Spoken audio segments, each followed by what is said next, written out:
You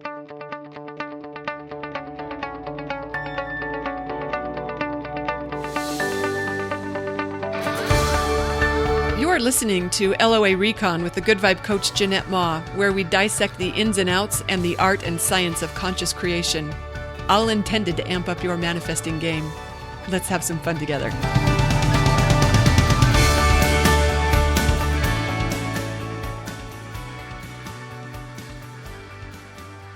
Okay, that was funny. I had literally just hit the record button, and in the very next second, I heard Harvey pick up his squeaky toy and start running around with it. And I said, well, hopefully he won't find where I'm at. And he ran straight here. He's such a cutie pie. All right. I know what I was going to talk about today. I was thinking the other day about how many conscious creators I have worked with, how many routines I have got to witness and learn what works and what doesn't work when it comes to manifesting what we want. And I thought, wouldn't it be cool to compile all that information into a formula that's designed to eliminate our obstacles and enhance our alignment? I was like, yeah, that would be cool. And then a couple of days later, I was talking with someone, actually a member of the Master Circle at Good Vibe University, and it just came to me. She said she started a sentence, and like on the third or fourth word, all of a sudden I got this download. It was so cool. So anyway, I did put together a cool well, I didn't put it together. I received a cool manifesting formula, and we're playing with that at Good Vibe University next month. So I don't know when you're listening to this, but if you're interested in playing with that, come check us out for the Dream Render formula. But I did also make a note of what I noticed about conscious creators who are really good at creating what they want and those who are still working on it. I thought it would kind of be cool to compile a list about just things I've noticed over the years. And I've been doing this full time. I've been a full-time manifesting coach for over 13 years. We've had over 2,000 people join us at Good Vibe University. So I've had a lot of insight, not just from my own personal experiences, but from the way I've played with other fellow creators to learn what works and what doesn't work so well about manifesting what we want. And I made a list of 10 things that I noticed. Thought it'd be fun to share these with you. So the first thing I noticed was that we can be both. We can be both the person who's a very successful, effective creator and the one who does a lot of tweaking and seems to be working on it for quite a while. We don't always fall in just one category. Sometimes we're rocking it and other times we're not. And that's what I liked, that thought that I could be great at manifesting one thing and not so great at another. But it isn't just that I'm either a great manifester or I'm not. I could be both. He found his squeaky toy again. I hope you can't hear that. Okay, but beyond that, what I noticed about highly successful manifestors is that they are highly self-aware. Those who are really good at creating what they want, they have a way of, they're tuned in to their emotional guidance system, as Abraham calls it, and they're also really honest with themselves about what their vibration is. They recognize when they're out of alignment rather than insist that they're dialed in. And they take steps to shift that energy when they recognize that it's appropriate to do so. So they don't really engage in wishful thinking. They know what they're vibrating and they know how to shift it. That was a really cool trait to notice. Another thing is that they don't take this stuff too seriously. It's sort of something they do for fun, or at least it's not the be-all, end-all of how they judge themselves successful in life. In fact, they kind of have traits of, they're a little bit carefree, a little lighthearted, not just with their manifesting process or practice, but in general, I would say in life, they're kind of hootless. They don't try too hard. They aren't attached to results, and they just don't seem to take life or themselves or their manifesting routine too seriously. They're pretty fun to be around too. Another thing I noticed is that successful manifestors have a strong sense of worthiness. They just have this innate knowing that they deserve what they want. They don't seem to struggle too much with guilt or shame. and they're pretty good at letting life be good to them. They also aren't looking for manifesting what they want as a completion of feeling their own fulfillment. Like they're already complete. They already know who they are. They feel very worthy. I don't know how else to say it other than that. They've got good receiving skills. We'll put it that way.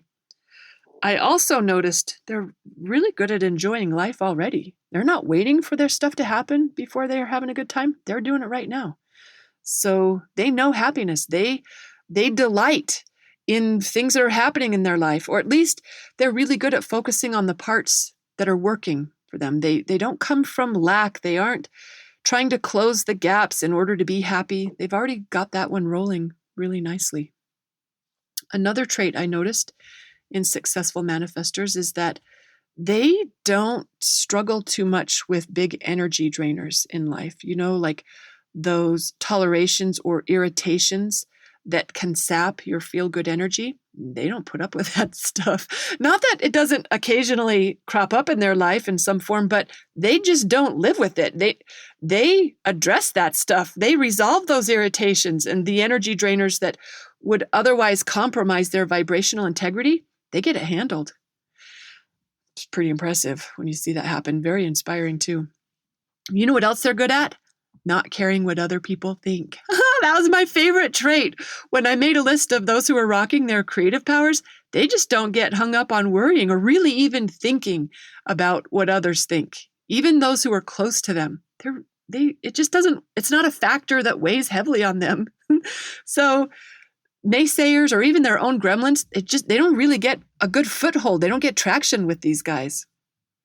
And that makes really good room for them to follow their own guidance better than the average person, even the average creator, I would say, because when you aren't worrying about what other people think, you can hear your own inner being better. You can follow your own joy when you aren't worried about upsetting someone else. I think that's an important one that I've been getting better at, but I still have room for improvement on it. You know what else they're good at? They don't obsess about results. They're not quick to measure their progress or to take score, probably because they're busy already enjoying life. So that means they're kind of unfazed by the buffers of time that can take others right out of the manifesting game.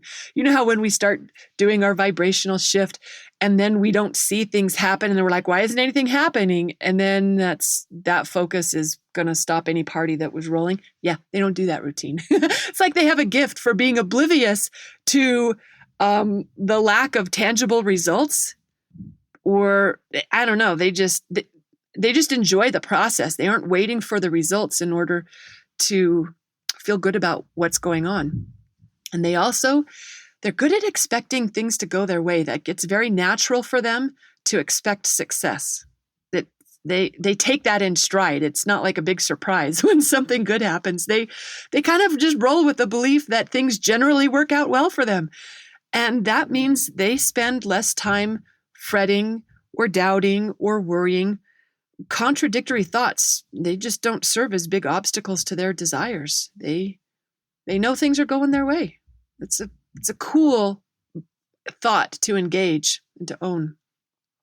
The last one I had on my list, number 10, was that reality is not the boss of them. Their focus isn't dictated by their present reality. And they have a way of holding their current situation rather lightly. And it's not like they're oblivious to what is, but they don't pay too much attention to it when it isn't serving them. They know how to compartmentalize that or to put it in the background so it's not at the forefront, getting their full attention and thus blocking the progress that wants to come. So I think that's a pretty nice combination to be able to activate the vibrations of what they want and not let the lack of the manifestation sway them from that. Super, super powerful. When I was noticing what those who, I won't say aren't as good at, maybe who struggle or it takes a little longer for them to successfully leverage law of attraction. I will never say that their things don't happen, because you know what? I never do that for myself. I wouldn't do it to anyone else. It's happening. It's just a matter of time. It's maybe just taking longer than maybe you anticipated or wanted, but it's happening.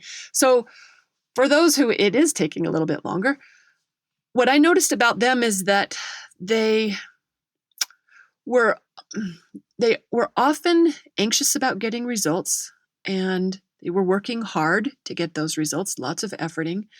They weren't necessarily the best receivers. Like, they couldn't even take a compliment very in stride without feeling a little uncomfortable.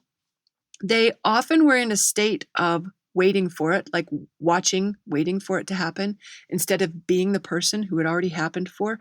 And that meant that it was easy for them to start doubting that what they wanted was going to happen. And they were highly attuned to present reality. And that's a handicap when we're allowing the next thing to happen. And it wasn't unusual for them to come from a place of lack.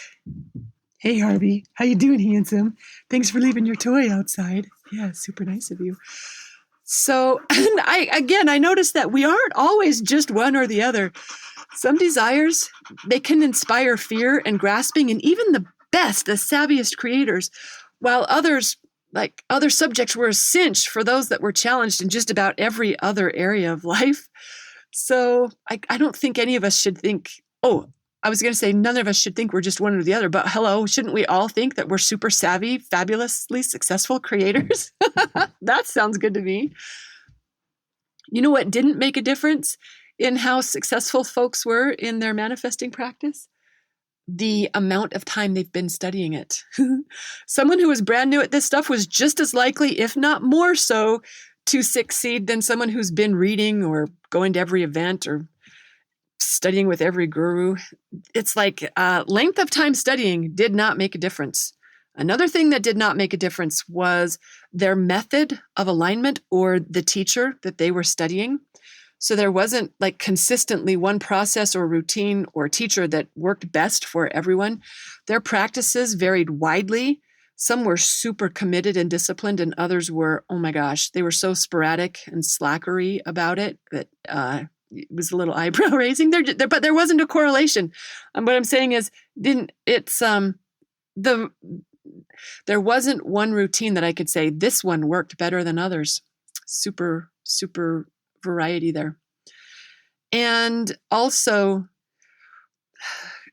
I know I've heard some people say that you won't be able to successfully create what you want if it's solely from your ego, or if it only benefits you, or if it's materialistic or some stuff like that.